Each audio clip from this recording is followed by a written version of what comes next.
Hablaremos el día de hoy de esa petición de la Fiscalía de dar inmunidad judicial a Delcy Rodríguez en los Estados Unidos. Algo que no es de ayer, sino de hace un mes. Y pondremos, por supuesto, en contexto los acontecimientos para tratar de que todo el mundo entienda mejor lo que gira en torno a esta noticia. Porque además ya también tendremos una fecha tentativa para el juicio del dictador Nicolás Maduro. Espero que recuerden lo que les venía diciendo desde hace mucho tiempo, que este juicio no iba a suceder pronto, y ya les voy a hablar de ello. También de la tarjeta de Binance que pretende llegar a Venezuela, y muchos sabrán lo que puede significar esto, y los que no, les vamos a explicar. Y además, el casito de Plus Ultra, ese en donde Delcy Rodríguez aparece como barajita repetida por todos lados, sigue su curso. Y Julito Martínez apuesta por seguir tirando, usted sabe qué, al ventilador, mientras que el gobierno de España se desgasta defendiendo a Zapatero. ¿Que no sabe quién es Julito Martínez o qué ha pasado últimamente con él? Pues bien, acompáñame a repasar las noticias de última hora y te las cuento el día de hoy, miércoles 22 de julio de 2026. Augusto Navarro, tu servidor, en tu espacio, que lleva por nombre Apolítico. Comenzamos. A ver, las últimas horas han sido una mezcla de potente indignación, sed de justicia, rabia contenida y mucho más. Y yo, por supuesto, no voy a venir a suavizar nada de esto. Quiero comenzar más bien el programa de hoy colocando la noticia de esa solicitud de inmunidad a Delcy y de su ejecución en su justa dimensión. Pero como siempre digo, analicemos sin el corazón por qué y para qué pasan estas cosas. Lo que le dieron a Delcy no fue un salvoconducto eterno. Es una medida revocable. Y le voy a colocar un ejemplo directo. Recuerda usted a Alex Saab, ¿verdad? Bueno, no es exactamente lo mismo, pero ¿a qué me refiero? A aquel perdón presidencial del cual se vio beneficiado el corrupto exministro, que no era al final un manto protector de criminalidad como la gente creía. De hecho, ya sabemos dónde está Alex Saab el día de hoy. Lo de Delcy no es igual en la forma, pero en el fondo es parecido. ¿Por qué? Porque Delcy formaba parte junto a Nicolás Maduro, Vladimir Padrino López, Michael Moreno, Néstor Reverol, Tarek William Saab, Jorge Rodríguez, Diosdado Cabello, Alex Saab, precisamente Alex Saab, PDVSA, el Cártel de los Soles y la Corporación Venezolana de Petróleo en una demanda. ¿Qué es lo importante? Que esto es una demanda civil y no precisamente una demanda penal. Y lo que viene a decir es precisamente que no puede ser demandada civilmente mientras que sea la representante del gobierno. Y ya usted sabe, por supuesto, esa no representa nada, esta tipa es ilegal, pero en la práctica es otra cosa. ¿Por qué le digo esto? Porque sencillamente lo que estamos viendo no era exactamente para meter presa a Delcy Rodríguez, sino para que formara parte de una indemnización a los secuestrados por el régimen de Venezuela, los norteamericanos. La idea es que todos los que estuvieran conectados a este caso, los que les acabo de nombrar, tuvieran que pagar esa sentencia. Pero nos llega la noticia derivada de un documento que es mucho más viejo. ¿Que Delcy la coló por ahora? Sí y no. Y es que de hecho, anoche, en nuestro canal de La República en vivo, lo explicaba Carlos Paparoni. Escucha este segmento. Ese tipo de demanda en los Estados Unidos ya la hemos visto. Por ejemplo, el caso de los familiares de Fernando Albán han podido ir y recuperar dinero de Samar López a través de una demanda de este estilo. Esto es lo que están intentando los americanos. Este tipo de demanda no la podemos llevar a cabo cualquier venezolano. Es más, no puede ser puesta por venezolanos. Este tipo de demanda lo que busca proteger es a los americanos. En el caso de Albán y de otras personas que han cobrado o que han llevado este tipo de demandas y las han ganado, los demandantes son personas americanas, bien sea sus familiares o personas relacionadas a ellos. En este caso en específico, esta demanda que estábamos viendo el día de hoy, son los americanos que estuvieron secuestrados y que fueron rescatados en algún momento por la administración americana, y ellos están tratando de, demandar a Delcy, a Saab, a Alex Saab, etcétera, etcétera, para poder como que conseguir dinero por el sacrificio que Una ellos indemnización, querían. claro. Una indemnización. A ver, yo no tengo duda que estar preso es muy duro y muy difícil. Creo que la decisión del Departamento de Justicia se puede leer hoy en dos metodologías. Esta protección y esa cláusula de que esta protección a Delcy no sea eterna nos permite a nosotros la oportunidad que una vez ella salga de la representación del Estado, nosotros como Estado poder ir por ese dinero producto de la corrupción y que pueda ser usado para para todas las víctimas. Pues bien, en este caso en específico y en este momento, esta demanda civil, todo apunta a que el único al que le va a tocar pagar esos 314 millones y solo es a Alex Saab. Y repito, por el caso de la demanda civil de los estadounidenses que fueron secuestrados y torturados en Venezuela por parte del régimen de Nicolás Maduro y su cadena de mando. Esto es porque el resto de los acusados de esa lista que ya les mostré están fuera de jurisdicción, o están fugitivos, o están presos, o tienen inmunidad. ¿A qué me refiero? Nicolás Maduro, ya usted sabe, en la MDC de Brooklyn, preso. Y si no somos inocentes, es poco probable que a la fecha de hoy Nicolás Maduro tenga bienes a su nombre como tal que sean alcanzables dentro de los Estados Unidos. La monarca, Delcy Rodríguez, queda entonces excluida del caso por tener inmunidad diplomática, ya vamos para allá, calma, como jefe de Estado. Y además por esta sugerencia. Diosdado Cabello está fuera de jurisdicción y también parece que está en esta cohabitación temporal para la transición, hasta que les dure. Padrino López, una situación exactamente igual o muy parecida a la de Diosdado Cabello. Néstor Reverol está fuera de jurisdicción, aunque no tiene un cargo público actualmente que le provea de esa inmunidad, ni tiene ese nivel, digamos, de importancia dentro de lo que queda del régimen. Tarek William Saab, aparte de jefe de la misión Viva Venezuela, que nadie sabe qué es, está también fuera de jurisdicción. Jorge Rodríguez, en teoría, es el actual presidente o jefe de la Asamblea Nacional Ilegal, inconstitucional chavista, pero que está ejerciendo también de facto. Michael Moreno, bueno, todo un fugitivo, no se sabe exactamente su paradero, qué está haciendo con su vida, pero también tiene un bounty, un precio por su cabeza. Y el de la cédula chimba, según el chavismo, claro, Alex Saab, el que engañó a todo el mundo durante tantos años, va a ser el único realmente disponible y en proceso judicial dentro de Estados Unidos y el único que en este momento podría pagar esa demanda porque puede que algún bien que esté legalizado dentro de Estados Unidos y que sea rastreable esté por allí en el radar. Pero la noticia tiene a mucha gente sorprendida. Lo explicaba en el directo de ayer. Y es que se le pueden dar muchas lecturas. ¿Y saben qué lectura le doy yo? Miren, el de tener la cabullita corta a Delcy. Pero es que, en pocas palabras, lo que estamos viendo es una jugada de Trump siendo Donald Trump. Fíjense en esto. Mucha gente está confundida porque también existe esta carta que estuvo rodando por redes sociales, este documento del 11 de junio de 2026, hace más de un mes, en el cual no se le concede inmunidad a Delcy Rodríguez automáticamente, sino que se hace, o lo que hace el Departamento de Estado es solicitar a su vez al Departamento de Justicia que presente ante el tribunal una sujeción de inmunidad, una sugerencia de inmunidad, ¿basada en qué? En el reconocimiento que existe sobre ella en este momento como figura transicional.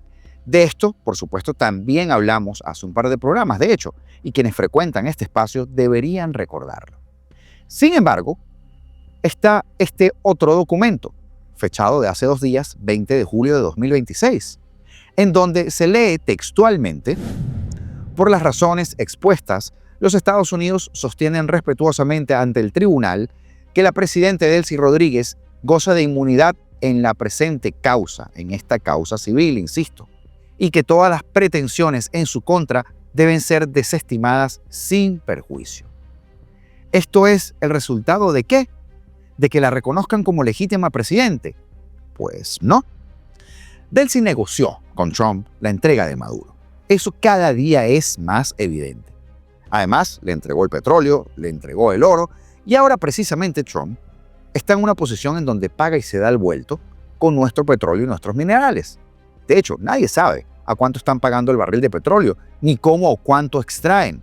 Pero por encima de todo esto, son condiciones que se supeditan a la temporalidad de Delcy en Miraflores, que allí debe estar nuestro foco, en la temporalidad de Delcy y en lo que pase a partir del 1 de agosto.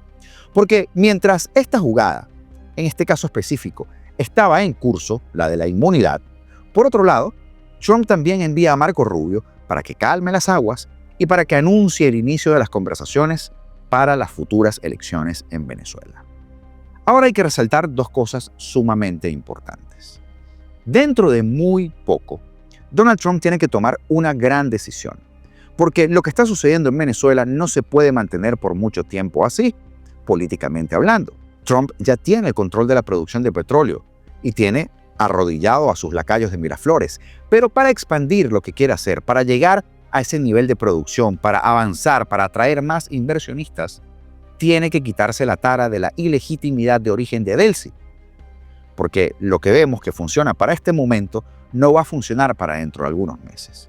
Y es que más temprano que tarde, Trump va a tener que decidir algo muy crucial, sencillamente porque vienen las elecciones del midterm y tendrá que hacer un movimiento brusco si es que se quiere asegurar de esos 28 escaños que le otorga la Florida en la Cámara Baja, o la mayoría de ellos, porque los congresistas de Florida lo van a presionar. Y a su vez, Donald Trump tendrá que hacer algo o los demócratas van a terminar pasándole por la izquierda, y no solo en Florida. Porque los republicanos, en su mayoría, no están absolutamente alineados con Trump en cuanto al temita de Venezuela y la conchupancia con Delcy. Si no, mire usted la postura de los Crazy Cubans, que como siempre le recuerdo, le digo así Crazy Cubans porque se le dice de cariño así, no de manera peyorativa. Pero quédese con esta idea.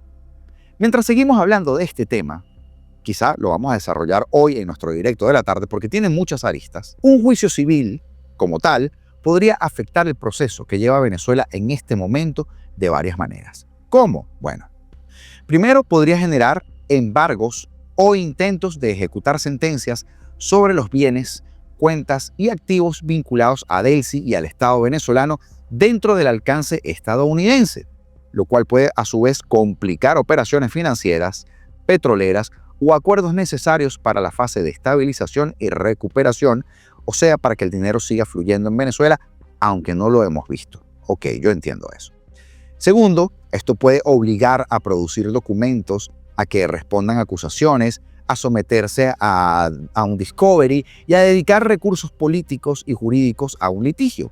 Y aunque esto no destruya a Delcy, va a debilitar a la persona que Washington reconoce como interlocutora para desarmar el entramado criminal. Lo tercero es que una sentencia civil grave puede reducir la capacidad de Delcy para negociar internamente. ¿A qué me refiero? Militares, funcionarios, sectores chavistas que podrían verla como una figura vulnerable, que ya la ven así por supuesto, temporal o incluso sacrificable, lo que dificulta a su vez que se mantenga cohesionado el aparato estatal durante el periodo de transición. Y ojo, repito, estoy hablando del periodo de transición. Lo cuarto, bueno, permitir que una demanda así avance en contra de Delcy abre la puerta o las puertas a muchas otras demandas. Porque el problema para los Estados Unidos no sería solo ese expediente, sino que cualquier víctima o cualquier acreedor intentara demandar a la autoridad transitoria mientras esté ejecutándose ese plan. Y me permito recordarle, antes de seguir, que esto es en función de lo que planteó Estados Unidos para una ruta de transición en Venezuela. No es mi opinión, no es lo que yo quiero que pase, no es lo que deseo que pase, ni mucho menos lo que usted quiera. Es lo que tenemos al día de hoy. Lo quinto es que hay una razón diplomática también.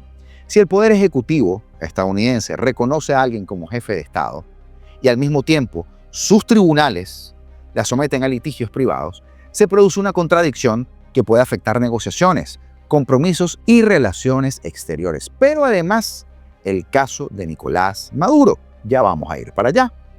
Por eso, el propio escrito que usted vio en pantalla afirma que continuar la demanda interferiría con la conducción de la política exterior y pide que las reclamaciones sean desestimadas mientras que Delcy ocupe su cargo en ese periodo solamente. La lectura correcta no es que un juicio civil automáticamente destruye las tres fases. No, es que aumentaría los costos, la incertidumbre y la vulnerabilidad sobre la figura encargada de ejecutarlas y de desmontar su propio aparato. Porque la inmunidad elimina ese riesgo, mientras que Estados Unidos necesite a Delcy y Delcy conserve algo de autoridad y capacidad operativa. ¿Cuál es nuestro problema? Que queremos justicia, que queremos que esa criminal pague más temprano que tarde. Y que además es que han sido 27 años esperando un momento, ese momento en que Estados Unidos ya no necesite a esa figura. Pero para eso hay que transitar el camino que comienza el 1 de agosto. Y lo que nos falta caminar, por supuesto. Y recuerde, estos no son los deseos de este servidor. Es simplemente una lectura situacional de lo que tiene que ver con este caso. Porque una condena contra Delcy, personalmente contra ella, no permite embargar automáticamente ni petróleo, ni cuentas, ni activos de PDVSA, sino que Delcy, PDVSA y CBP o el Estado serían demandados de maneras distintas. Pero si el litigio intenta demostrar, como en este caso lo intenta, que Delcy, PDVSA y CBP actúan conjuntamente, entonces se puede generar pedidos de documentos, congelamientos, disputas o intentos de alcanzar activos relacionados, lo cual entorpece a Estados Unidos su propio plan, porque bancos, aseguradoras, navieras, empresas estadounidenses podrían aumentar los controles o incluso frenar operaciones por temor a quedar involucrados en embargos o en litigios. Una sentencia o revelaciones comprometedoras pueden debilitar políticamente a Delcy, sí, y hacer más inestable su autoridad, que es prácticamente inexistente, con la que Washington negocia la producción, las exportaciones, las licencias, la reconstrucción del sector energético y dinamitar los planes que Washington está llevando a cabo. Porque dicho en otras palabras, Estados Unidos está protegiendo de momento a quien le firma los papeles. Exactamente eso, ni más ni menos. Ahora, sigamos en este jardín salvaje de la legalidad, porque adicionalmente la Fiscalía de Estados Unidos y la defensa del dictador Maduro y su cómplice, Cilia Flores, acordaron proponer como fecha para el juicio de estos dos, junio de 2027. La primera gran batalla legal que se va a librar en ese momento va a ser la reclamación o sorpresa, fíjense cómo se conecta esto, de la inmunidad de Maduro como jefe de Estado. Y fíjese de dónde venimos. Como un caso puede terminar afectando el otro. El proceso va a incluir pruebas clasificadas bajo la ley CIPA, la Ley de Procedimientos de Información Clasificada, que se utiliza en litigios como este que tienen implicaciones de seguridad nacional. No es poca cosa. Pero la audiencia clave será la que ocurrirá el día de hoy, en Nueva York, ante el juez Alvin Hallerstein. Y si consideramos que el Departamento de Justicia de los Estados Unidos propone que el juicio criminal, este ya no es civil, contra Nicolás Maduro arranque en junio de 2027, podemos entonces nosotros tener indicios de que Maduro es una especie de póliza que tiene Trump, una póliza de seguros, para asegurarse, valga la redundancia, de que Delcy, Jorge y Diosdado no se vuelvan locos si llegara Donald Trump y el Partido Republicano a perder la mayoría en el Congreso, y si los demócratas tratan de limitar los poderes para actuar militarmente en Venezuela y en otros países. Porque esa lectura no está separada de lo que acabamos de hablar en torno al juicio civil de Delcy y Maduro. ¿Qué puede pasar en este interín? Porque, falta un año para que suceda esto en teoría, ¿verdad? Bueno, pueden haber colaboraciones, pueden haber delaciones, participaciones de otras figuras del régimen, como el Pollo Carvajal, de todo puede haber. Si el juicio fuera dentro de un par de meses, Maduro seguro termina con un par de cadenas perpetuas, pero alargar el lapso permite quizá la rebaja de la condena de Maduro, pero no se alarme. Una rebaja tipo la que le dieron al Mayo Zambada, que le quedó la sentencia en cadena perpetua más $15 millones decomisados. Esa fue la rebajada. Y eso que, por cierto, el Mayo Zambada se declaró culpable. Sin embargo, se aclara que este calendario debe ser debatido primero y aprobado por el juez además, y que las fechas podrían estar sujetas a cambios o a prórrogas en el futuro. Y eso puede suceder el día de hoy, porque es precisamente hoy, 22 de julio, la audiencia clave donde esto se discutirá. El juez analizará, debatirá y decidirá si aprueba o si ajusta el cronograma propuesto por ambas partes. ¿Cómo es el cronograma? 2 de septiembre de 2026, la fecha límite para que culmine la primera ronda de mociones previas al juicio. Se espera que la defensa presente los recursos clave, como por ejemplo la alegación de inmunidad presidencial y las quejas sobre la forma en la que se practicó la detención del dictador.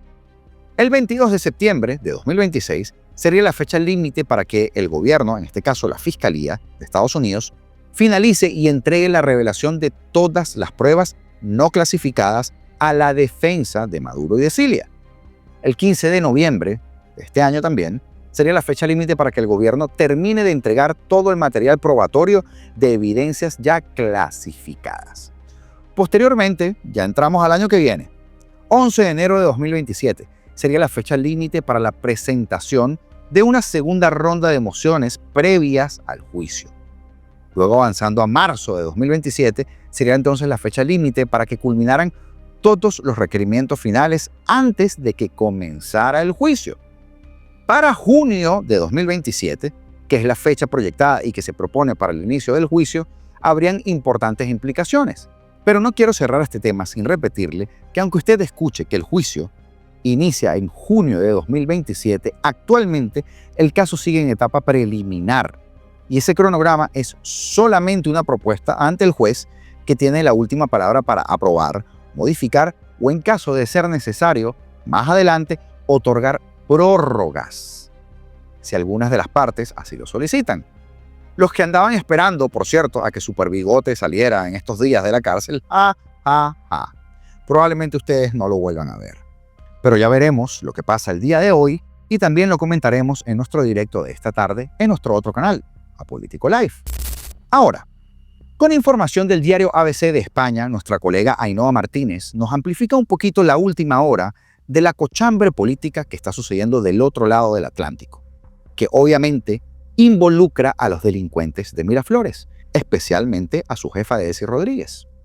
La investigación sobre este casito de Plus Ultra sigue avanzando, mientras que el gobierno de España sigue en su posición de defender a puerta cerrada a José Luis Rodríguez Zapatero porque sencillamente no les queda de otra, solamente hundirse con el barco. Las declaraciones ante el juez José Luis Calama, que es quien lleva el caso, de quien fuera amigo, otrora, pagador de Zapatero, Julito Martínez, y también de dos directivos de la aerolínea, han ubicado al expresidente Zapatero en el centro de las operaciones para obtener ese préstamo del que se había cobrado una comisión de 530.000 euros.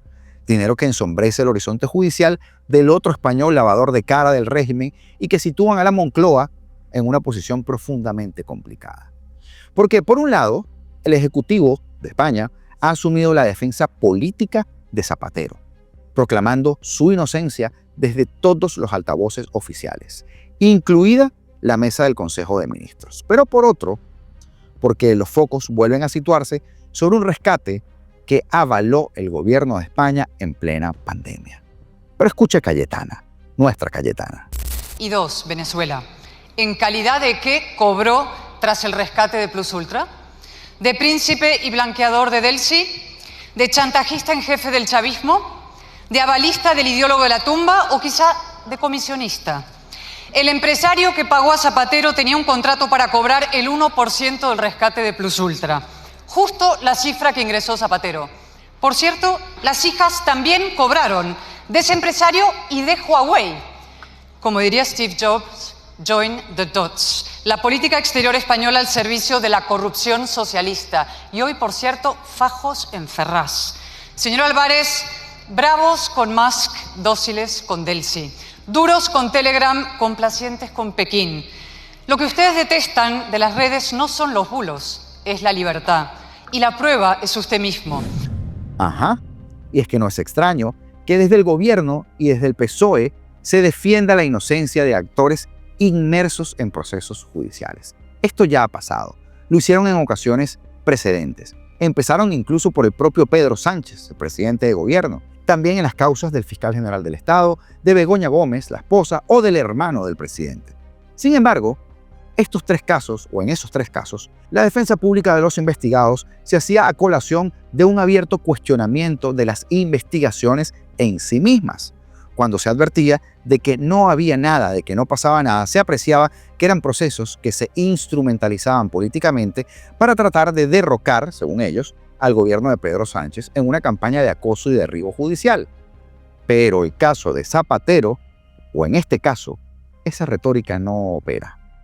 Porque en este caso, en Moncloa, se han cuidado muchísimo de no asegurar en ningún momento que las acusaciones son infundadas. De hecho, más allá de reivindicar, usted sabe, la inocencia de Zapatero, el Ejecutivo español suele rehusar pronunciarse sobre el fondo del asunto que se está investigando, arguyendo que se trata de un proceso muy incipiente. Además, las fuentes gubernamentales que han sido consultadas aseguran que no tienen explicaciones del expresidente más allá de las que ya se han ofrecido en la sede judicial, que invitan a sostenerle públicamente. Pero ni siquiera sobre el asunto más controvertido, el que tiene que ver con las joyas que hallaron en aquella caja fuerte, ¿se acuerda usted del despacho en Ferraz? Dicen contar con información, simplemente se hacen los locos. Incluso el propio Sánchez, que presume de tener contacto constante con Zapatero, ha tratado de justificar la procedencia de esto como regalos en su etapa en la Moncloa. Pero en el Ejecutivo se revuelven con más determinación ante las dudas generadas sobre cualquier irregularidad de ese préstamo que Plus Ultra recibió en pandemia. En el gobierno sostienen que todo fue lo correcto, que se hizo conforme a la legalidad y que los trámites fueron oportunos. Y además exponen que el rescate ha sido después revisado por varias instancias, tanto judiciales como europeas, a lo que, a su juicio del gobierno, asegura que se hizo con todas las garantías. A todas luces, un caso que por supuesto sigue salpicando a Delcy Rodríguez y a todos los suyos, y del que seguiremos escuchando mucho si tomamos en cuenta también aquella amenaza al empresario Víctor de Aldama por parte de Delcy de interponerle una demanda a su persona por algo que también está ligado a estos mismos actores, el famoso sobre membretado de PDVSA con las pruebas del financiamiento ilegal al PSOE y a la Internacional Socialista de Pedro Sánchez. Vaya. Y en una campaña de intriga, Binance, la mayor plataforma de criptomonedas del mundo, anticipa que se dispone a lanzar una tarjeta de pagos en el mercado venezolano. Lo que ha por supuesto causado un revuelo en el mercado local de nuestro país, en donde este tipo de instrumentos económicos son una alternativa ante la escasez de dólares y también ante los controles. Venezuela, lo que tanto pediste está por llegar. Escuchamos, trabajamos, ya casi. Esto dice la publicidad de la campaña de Binance Latinoamérica en su cuenta de X. Las versiones entre especialistas apuntan a que se trata, por supuesto, del lanzamiento de la tarjeta de pagos Binance en el mercado venezolano a partir del mes de agosto. El mes de agosto viene cargado, ¿no? Esto facilitaría las transacciones con ese instrumento en un país, en nuestro país, que es uno de los más activos en Latinoamérica en el uso de criptomonedas. Según Binance, con estas tarjetas, el cliente no necesitará vender sus criptomonedas como tal manualmente antes de pagar, y el sistema descuenta el saldo de la cuenta de activos como las criptomonedas USDT, USDC o las propias Bitcoin. Además, esto ofrece un programa de devolución de dinero en criptomonedas de hasta un 2 a 3% dependiendo del nivel de gasto en la región y por cada compra que se puede hacer con esta tarjeta. La tarjeta se puede vincular fácilmente o se podría vincular fácilmente a las billeteras de pagos móviles como Google Pay o como Apple Pay. No tiene costo de emisión ni tampoco de mantenimiento anual. Una noticia sumamente interesante que tiene implicaciones y que también, para no ser este programa tan largo, explicaremos en la tarde del día de hoy en nuestro directo. Así que gracias a todos aquellos que hacen sus contribuciones a nuestro canal, Superchats, Super Thanks, los regalitos y también a nuestros miembros por formar parte de esta comunidad. Incluso a ti, a todos, en verdad, a todos los que miran nuestro contenido, porque gracias a ustedes estamos acá todos los días. ¡Libertad!